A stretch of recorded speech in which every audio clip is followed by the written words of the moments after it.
Listo. Bien. No sé qué ha dicho, pero bueno, ahí estamos. Muy bien, si pueden ver ahí el mapa, vamos a empezar con una ilustración. Este es el mapa de Israel.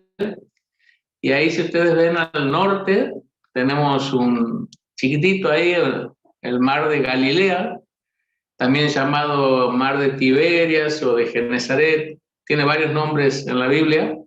De ahí baja hacia otro mar, por el río Jordán, hacia el mar Salado, hacia el mar Muerto. Y quería mostrarles como modo de ilustración la diferencia que hay entre estos dos mares, el mar de Galilea y el mar Salado o el mar Muerto. El mar de Galilea, ahí tenemos una imagen, es un mar lleno de vida y es un mar que da vida. Ahí había muchos peces, mucha vegetación. Fue en este mar donde se hicieron las pescas milagrosas. En este mar era donde trabajaba Juan, Jacobo, Pedro, Andrés. Realmente es un mar hermoso que servía, digamos, tanto para el trabajo, el mantenimiento de toda aquella comunidad que estaba allí a su alrededor. Y en la actualidad, el 30% del agua que se necesita para el riego y para consumo en esa zona se obtiene de este mar, el mar de Galilea.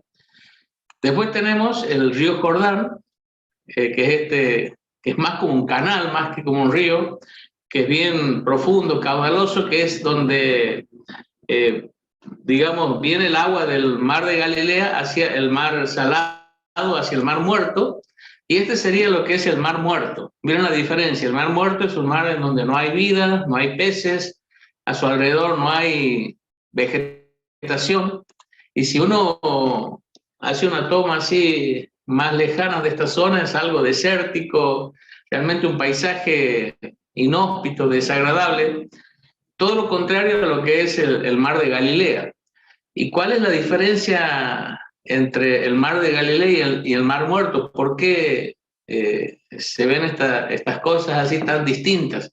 Bueno, la diferencia es que el mar de Galilea recibe agua de varios afluentes del río Jordán, de la parte norte del río Dan, de lluvias, pero luego da esa agua abundantemente a través del Jordán hacia el mar Muerto. Pero el mar de Muerto recibe el agua de la lluvia, del Jordán, pero no da el agua hacia ningún lado. El agua termina su recorrido ahí, por lo cual hace que el agua solamente se evapore y esta agua quede llena de sal, de minerales, lo que hace que sea imposible la vida tanto de peces como de vegetación a su alrededor.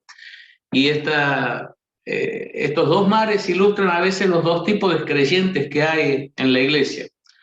Algunos creyentes son como el mar de Galilea, reciben mucho, pero después dan. Entonces, no es que termina allí la bendición, no es que termina allí lo que reciben, sino que se convierten en canales a través de la cual la bendición y todo lo que Dios le da corre para que alcance y bendiga también a otros. Y otros creyentes son como el mar Salado o el mar Muerto. Reciben, pero nunca se comprometen a dar a otros, a invertir su tiempo, sus fuerzas en otro, y con el tiempo vemos la diferencia. El creyente que recibe y da es un creyente lleno de vida, lleno de frutos. Vemos que gracias a su vida personas conocen a Cristo, gracias a su vida hermanos crecen espiritualmente.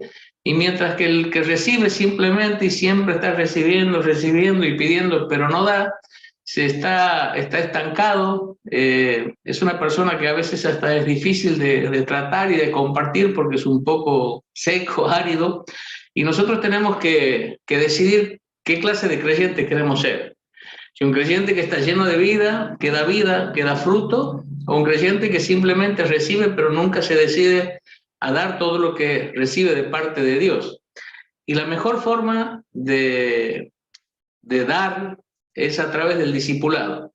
Es la forma en que Dios quiere que demos lo que Él nos da, es la forma en que podemos ser de mucha bendición a otros a través de recibir la bendición de Dios, pero que no se estanque, que no se quede paralizada en nosotros, sino que corra para que alcance también a otros.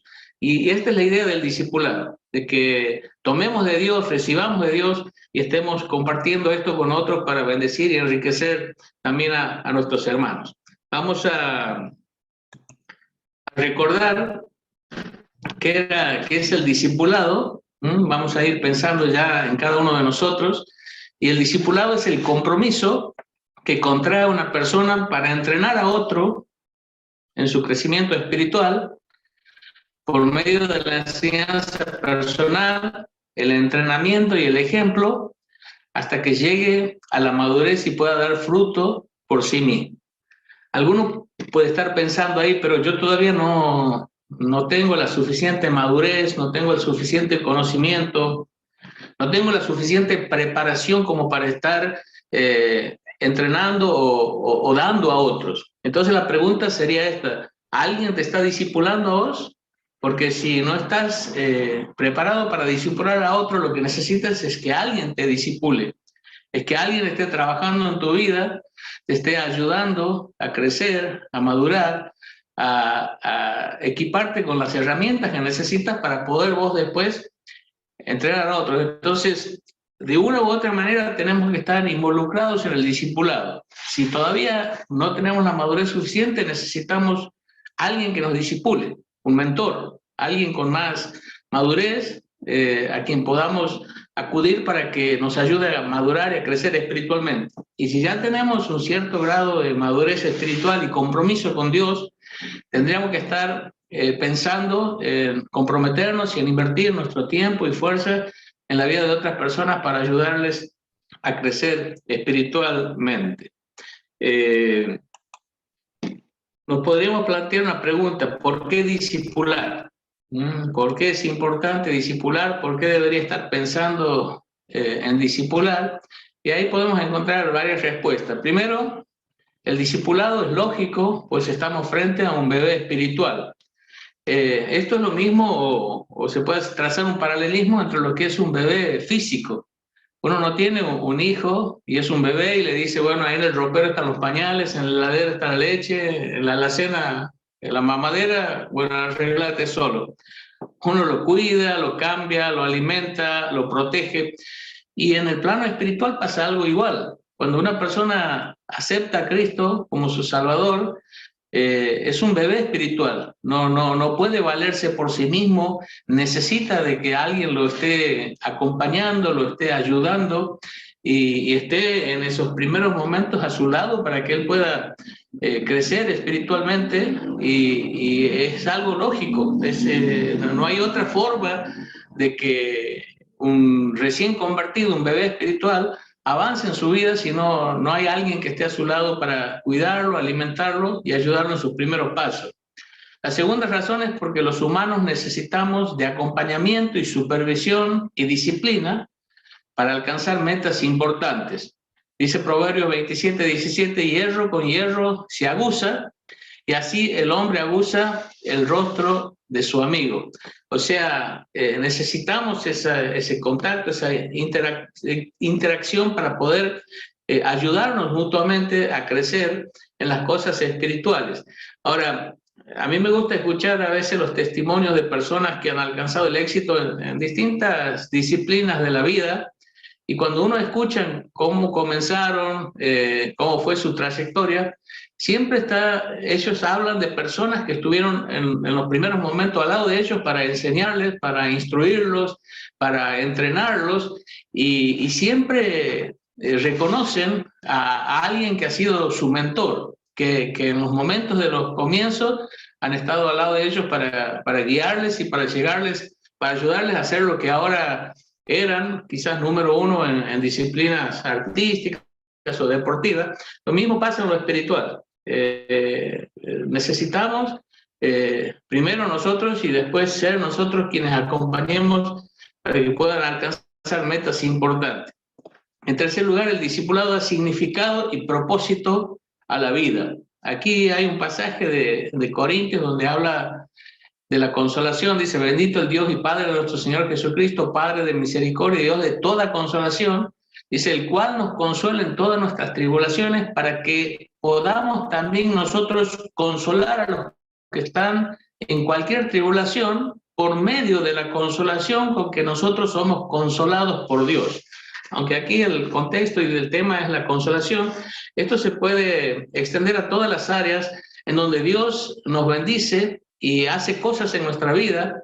No lo hace para que eso, digamos, muera en nosotros, sino para que nosotros echemos mano de eso para ser de bendición a quienes puedan necesitar de lo que Dios ha hecho y nos ha dado a nosotros. Entonces, es muy importante que todo lo que Dios nos ha dado y todo lo que Dios nos ha enseñado y todo lo que Dios nos ha bendecido, nosotros estemos dispuestos a transmitirlo a otros y a poder ser también de bendición a otros hermanos. En cuarto lugar, es la única estrategia que realizará el trabajo. Cuando el Señor Jesús dejó la Gran Comisión, tenemos varios pasajes de la Gran Comisión, Mateo 28, que lo hemos visto, dice ir a todas las naciones, dice hacer discípulos de todas las naciones. En Marcos dice ir y predicar el Evangelio a toda criatura. En Hechos 1:8 dice recibiréis poder y me seréis testigos en Jerusalén, en toda Judea, en Samaria, hasta lo último de la tierra.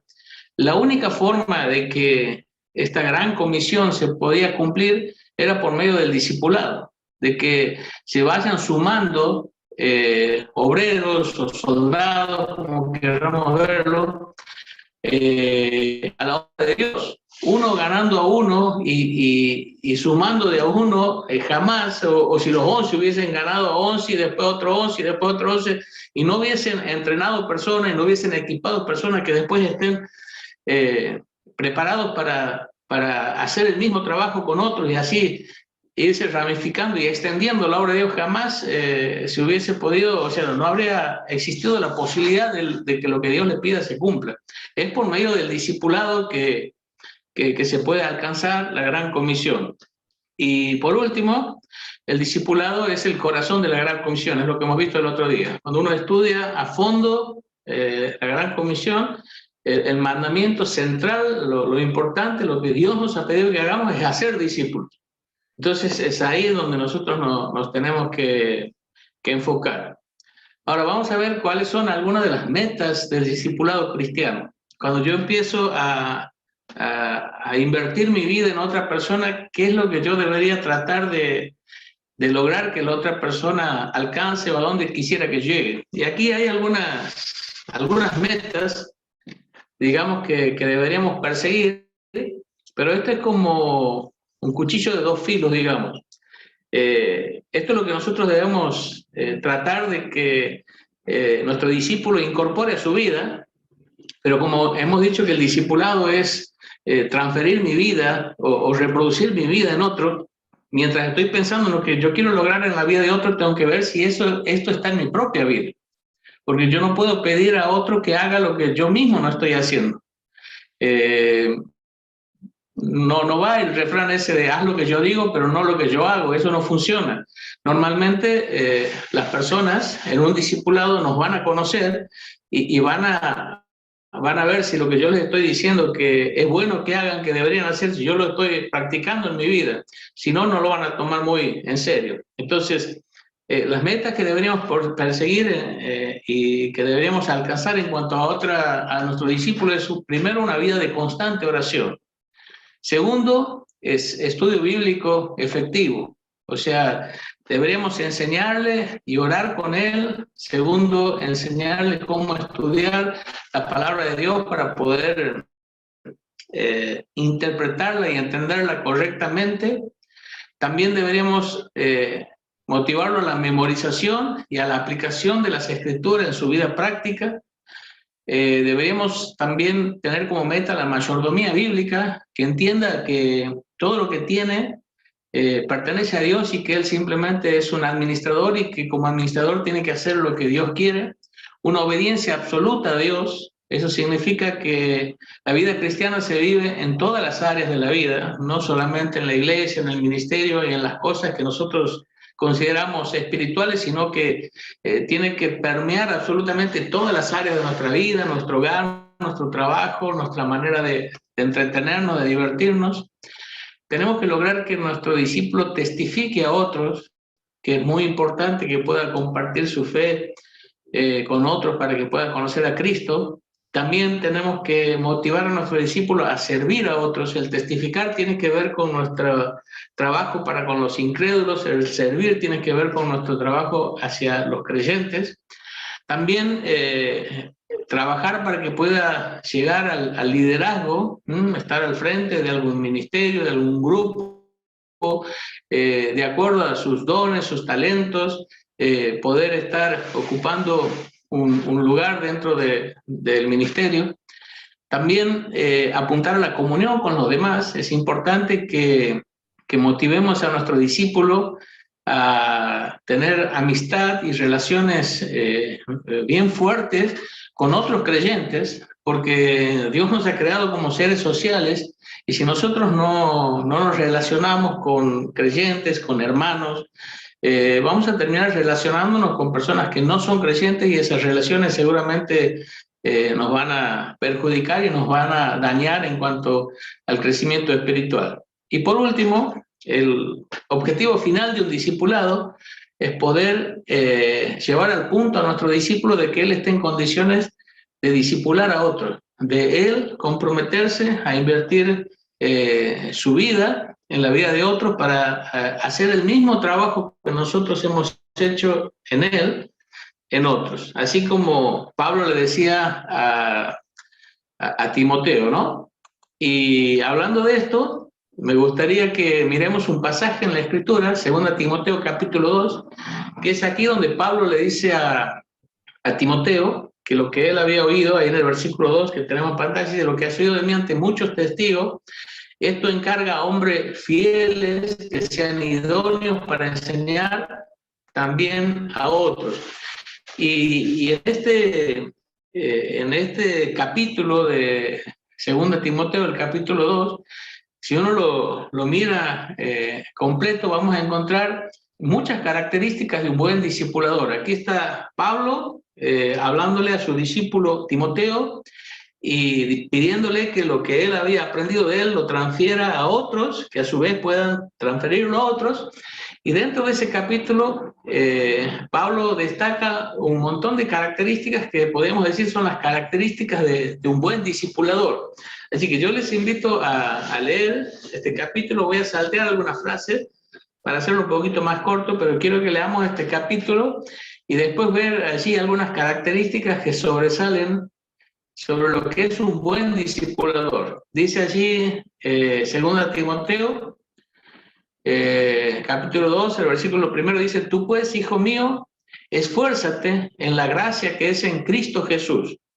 Lo que has oído de mí ante muchos testigos, esto encarga a hombres fieles que sean idóneos para enseñar también a otros. Tú pues, sufre penalidades como buen soldado de Jesucristo. Ninguno que milita se enreda en los negocios de la vida a fin de agradar a aquel que lo tomó por soldado. Y también el que lucha como atleta no es coronado si no lucha legítimamente. El labrador, para participar de los frutos, debe trabajar primero. Considera lo que te digo y el Señor te dé entendimiento en todo. Acuérdate de Jesucristo, del linaje de David, resucitado de los muertos conforme a mi evangelio, en el cual sufro penalidades hasta prisiones a modo de malhechor, mas la palabra de Dios no está presa. Por tanto, todo lo soporto por amor de los escogidos, para que ellos también obtengan la salvación que es en Cristo Jesús con gloria eterna. Palabra fiel es esta: si somos muertos con Él, también viviremos con Él. Si sufrimos, también reinaremos con Él. Si le negaremos, Él también nos negará. Si fuéramos infieles, Él permanece fiel. Él no puede negarse a sí mismo. Recuérdales esto, exhortándoles delante del Señor a que no contiendan sobre palabras, lo cual para nada aprovecha, sino que es para perdición de los oyentes. Procura con diligencia presentarte a Dios aprobado como obrero que no tiene de qué avergonzarse, que usa bien la palabra de verdad. Mas evita profanas y vanas palabrerías, porque conducirán más y más a la impiedad. Pero el fundamento de Dios está firme, teniendo este sello: conoce el Señor a los que son suyos, y apártese de iniquidad todo aquel que invoca el nombre de Cristo. Pero en una casa grande no solamente hay utensilios de oro y plata, sino también de madera y de barro, y unos son para usos honrosos y otros para usos viles. Así que si alguno se limpia de estas cosas, será instrumento para honra, santificado, útil al Señor y dispuesto para toda buena obra. Huye tú también de las pasiones juveniles y sigue la justicia, la fe, el amor y la paz con los que de corazón limpio invocan al Señor. Porque el siervo del Señor no debe ser contencioso, sino amable para con todos, aptos para enseñar, sufrido, que con mansedumbre corrija a los que se oponen, por si quizás Dios les conceda que se arrepientan para conocer la verdad y escapen del lazo del diablo en el que están cautivos a voluntad de él. Aquí vamos a enumerar algunas cosas, no vamos a profundizar mucho porque sería muy largo y llevaría mucho tiempo hacer todo un estudio del capítulo, pero en este capítulo donde Dios le encarga a Timoteo que lo que había aprendido de él lo enseña a otros, que a su vez puedan enseñar a otros, allí hay una serie de características que sería bueno que procuremos nosotros si queremos ser buenos discipuladores. El apóstol Pablo decía en 1 Corintios 11:1, sed imitadores de mí, así como yo de Cristo. Y nosotros deberíamos realmente tener las características que queremos ver que se reproducen en nuestros discípulos. Así que vamos a ver alguna de ellas.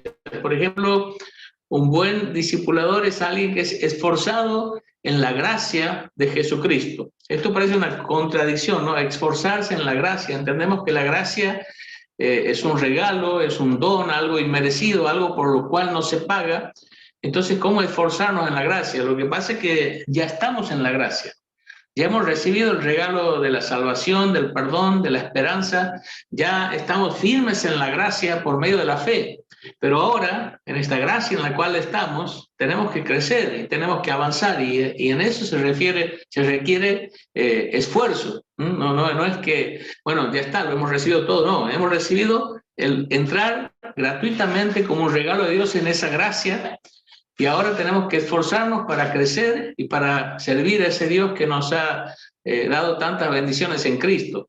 Después dice que discierne quiénes son los discípulos confiables y elige a los que son aptos para discipular a otros. Y esto es muy importante a la hora de escoger en quién vamos a invertir nuestro tiempo, nuestras fuerzas, con quién vamos a trabajar para tratar de que pueda crecer y madurar espiritualmente. Ahí dice, encarga, dice Pablo a Timoteo, a hombres fieles, que sean idóneos para enseñar a otros. Muchas veces me he equivocado en esto, de querer trabajar en personas que de entrada mostraban que eran infieles, que no querían obedecer a Dios, que simplemente querían adquirir conocimiento, pero cada vez que se les planteaba algún desafío de lo que era la voluntad de Dios, ellos no obedecían. Y a veces uno cree que los va a cambiar y que con el tiempo, y tenemos que tener cuidado a la hora de escoger un discípulo, de ver que sea alguien que realmente quiere crecer, de alguien que ama a Dios, de alguien que quiere que muestra características de fidelidad, porque si no nos vamos a frustrar, vamos a perder nuestro tiempo. Entonces tenemos que orar y discernir quiénes son los discípulos confiables y elegir a quienes podamos ver que van a poder en el futuro también ellos invertir su vida en otros. También dice, sufre penalidades como buen soldado. O sea, es alguien que está dispuesto a pagar el precio por ser fiel a Dios. Desea agradar al Señor. Obedece las reglas. El versículo 5, o sea, no es alguien que hace las cosas como él quiere, a su manera, sino que se sujeta a la palabra de Dios y hace las cosas a la manera de Dios. El otro día me gustó ver ahí un estado en WhatsApp, no me acuerdo quién lo subió, y que decía, yo no necesito congregarme, yo en mi casa puedo orar, puedo alabar y puedo estudiar la palabra de Dios, decía ahí el estado. Y después abajo decía, a Satanás y a 666 demonios le gusta esto, decía. Y a veces así, nosotros queremos hacer las cosas a nuestra manera. También dice que trabaja con diligencia. Hacer algo con diligencia es hacerlo dando nuestro mejor esfuerzo, hacerlo bien en tiempo y forma. Dice que hace sacrificios por el bien del reino de Dios. Está dispuesto a renunciar para que el reino de Dios avance. Muere a sí mismo, vive para Cristo, el versículo 11. El versículo 14 dice que no entra en polémicas, en discusiones sin sentido. El versículo 15 busca la aprobación de Dios, busca ser un obrero aprobado. No se avergüenza de sus creencias. Maneja las escrituras correctamente, y esto es importante, que estudiemos hermenéutica y estudiemos métodos de estudio bíblico para poder crecer en el conocimiento de la palabra de Dios y poder manejar o cortar las escrituras, como dice ahí el pasaje, rectamente, de una forma, digamos, que saquemos, encontremos la interpretación correcta de la palabra. Dice, evita conversaciones vanas. Muchas veces entramos en discusiones, hay personas que solamente les gusta discutir, bueno, si entre Génesis 1 y 2 hay una brecha, si en Génesis 6 son ángeles o son hombres, y van buscando así los pasajes conflictivos para entrar en discusiones que realmente no conducen a nada. Se aleja del mal, versículo 19, se prepara para los propósitos de Dios, o sea que está constantemente entrenándose y enfocándose en aquellas cosas que Dios quiere para su vida y se va preparando para esto. Busca la justicia, la fe, el amor y paz. Clama al Señor con motivaciones puras, no busca pleitos, sino que es amable con todos. Un buen discipulador es enseñable también, es amable con los que se oponen y también confía en la soberana y salvífica mano de Dios. Después ustedes pueden leer tranquilo este pasaje de 2 Timoteo capítulo 2. Sería bueno si pueden memorizar allí el versículo 2 que dice: lo que has oído de mí entre muchos testigos, esto encarga a hombres fieles que sean idóneos para enseñar también a otros, y pueden estar viendo todas las características de un buen discipulador. Ahora, un buen discipulador tiene que ser un discípulo de Cristo. Un buen discipulador principalmente tiene que ser un discípulo de Cristo.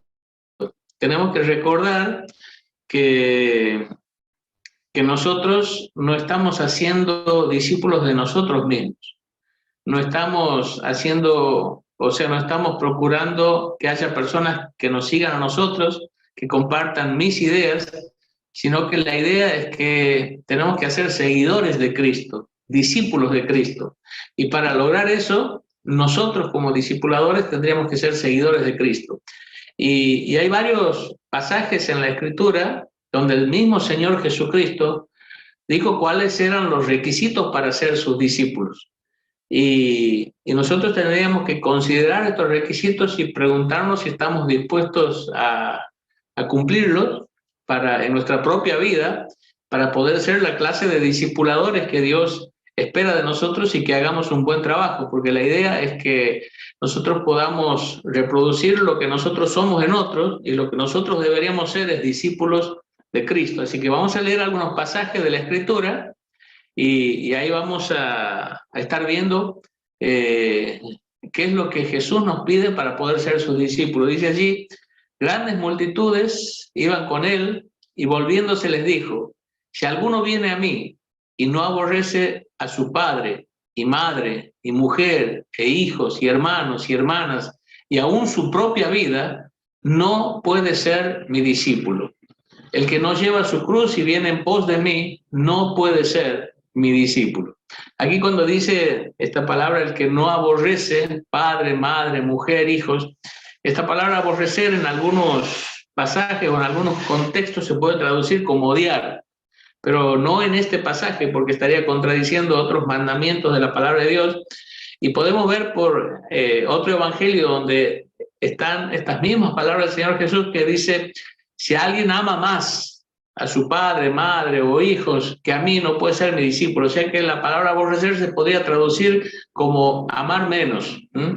Y la idea está en que muchas veces puede ser que se enfrenten, digamos, la voluntad o las demandas de nuestros padres, de nuestros cónyuges, de nuestros hijos, con lo que Dios nos pide. Y cuando nos enfrentamos a una decisión de a quién vamos a poner primero, a quién vamos a hacer caso, la idea es esta, de que nuestro amor a Dios y nuestro amor a Jesús y nuestra lealtad a Él es tan grande que parecería que nosotros aborrecemos a nuestro padre, a nuestra mujer, a nuestros hijos, porque preferimos a Dios por sobre ellos.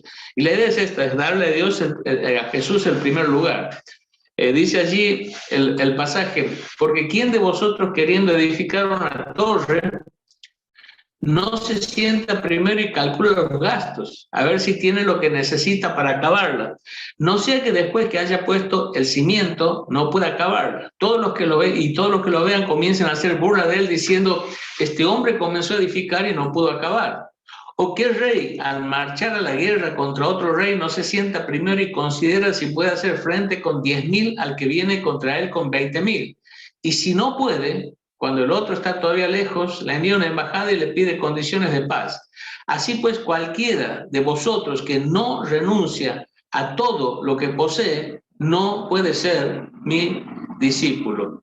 Ahora, este pasaje tiene dos formas de que es visto, digamos, por distintos teólogos y por distintos intérpretes. La mayoría mira este pasaje como que nosotros, cuando habla de este constructor que va a construir una torre o de este rey que va a enfrentar una batalla, como que esto nos está diciendo a nosotros que antes de decidirnos a ser discípulos de Cristo, lo que deberíamos hacer es sentarnos y mirar lo que esto significa, todo lo que vamos a tener que sacrificar para poder hacerlo, todo el precio que vamos a tener que pagar para poder llevar adelante una decisión así, y recién decidir si vamos a ser su discípulo o no. O sea que podríamos en algún momento, si alguien me dice, vos sos un discípulo de Cristo, yo puedo decir, no, la verdad que me sentaba a hacerlo, los costos, los gastos, y no, me parece que no voy a poder, no soy un discípulo, o no, me parece que el enemigo es demasiado fuerte.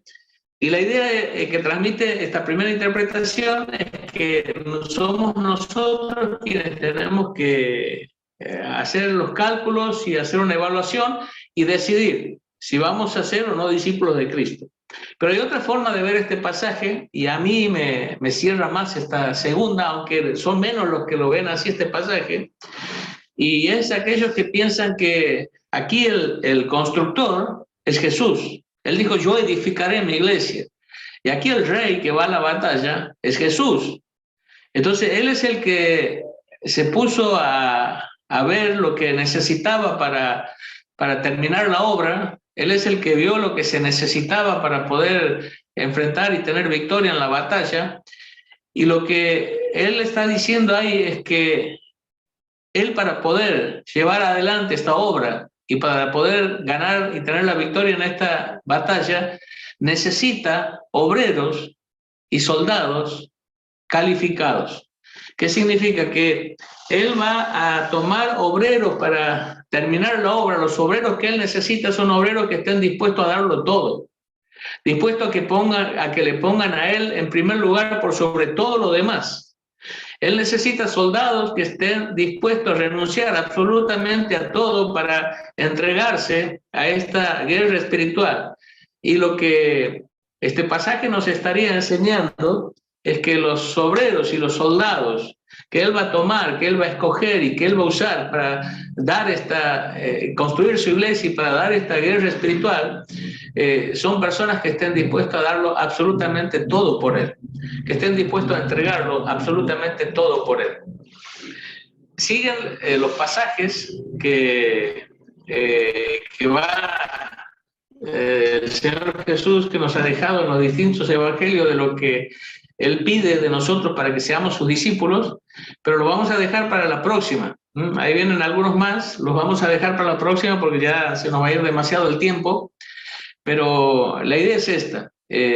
Dios nos está pidiendo que seamos discipuladores, que invirtamos nuestro tiempo, nuestras fuerzas, nuestra vida en otras personas para ayudarlos a crecer espiritualmente, pero que primero examinemos nuestras propias vidas, porque si el discipulado es reproducir lo que yo soy en otros, primero tengo que ver que lo que yo soy sea algo que realmente agrada a Dios, que se encuentra dentro de lo que es la voluntad de Dios, que yo soy verdaderamente un discípulo y un seguidor de Jesús.